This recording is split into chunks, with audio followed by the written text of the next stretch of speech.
Bonjour. Aujourd'hui, on va présenter l'astrobiologie, un domaine très vaste qui est important pour l'avenir de l'humanité. Donc, c'est quoi l'astrobiologie? Eh bien, c'est un synonyme de l'exobiologie, mais la différence est que l'exobiologie vise et se concentre majoritairement sur la recherche de la vie exoplanétaire, tandis que l'astrobiologie se concentre sur l'étude des astres dans notre système solaire, la recherche de planètes habitables et l'origine et l'avenir dans la vie dans l'univers. Nos trois sujets de recherche aujourd'hui vont être les tentatives de communication avec les extraterrestres, l'habitabilité planétaire et l'origine de la vie sur notre planète.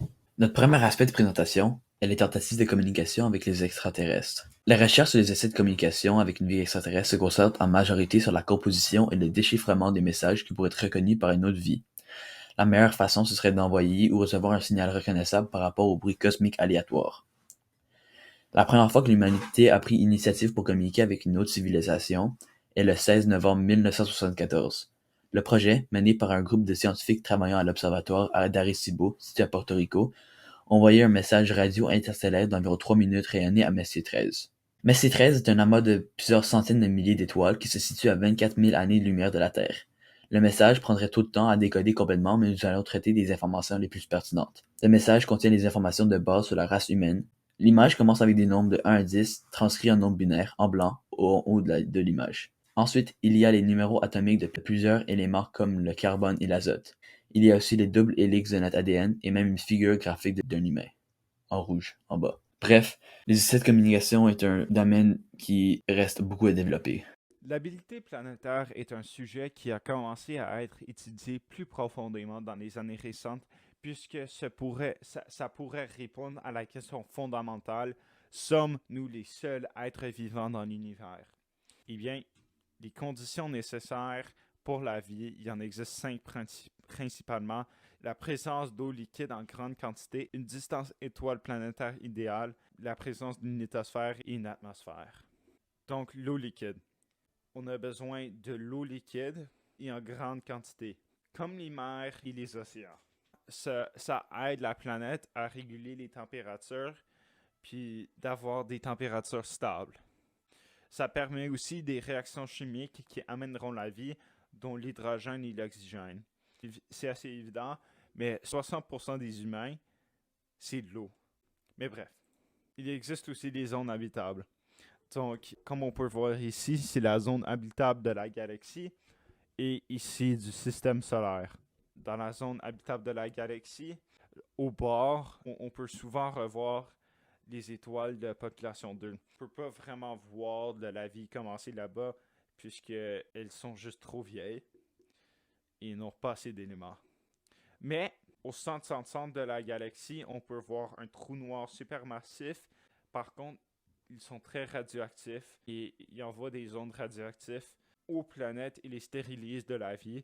Donc, ça nous limite à cette boucle verte ici, donc la zone habitable de la galaxie. Il existe également une zone habitable du système solaire.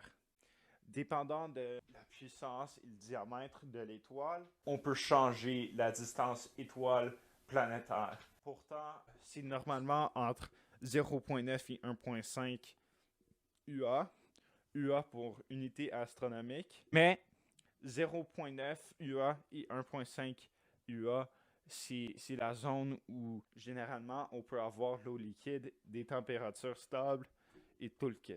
La présence d'une lithosphère est également importante parce qu'on a besoin d'une couche externe solide. Comme on peut le voir, c'est la croûte terrestre ici. C'est un support physique pour la vie. Le développement moléculaire sur la surface de la Terre est également très important pour que l'évolution puisse commencer. Sur Terre, on a une orbite plus ou moins elliptique. Si c'était vraiment étiré, ça serait dangereux parce que dans l'hiver, quand il serait le plus loin, tout l'eau deviendra glace, puis les températures seront mortelles.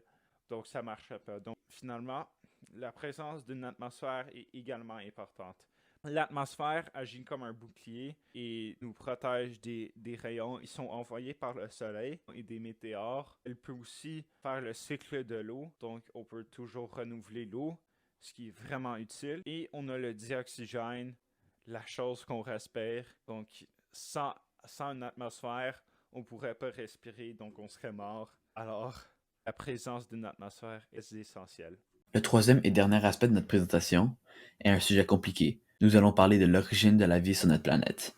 Il y a 3,5 milliards d'années, la Terre était une planète sans oxygène avec des océans remplis de toutes sortes de minéraux, incluant beaucoup de fer. Les scientifiques appellent ces océans la soupe primordiale. Dans cette soupe, on peut retrouver tous les constituants à la création de l'acide ribonucléique, ou l'ARN.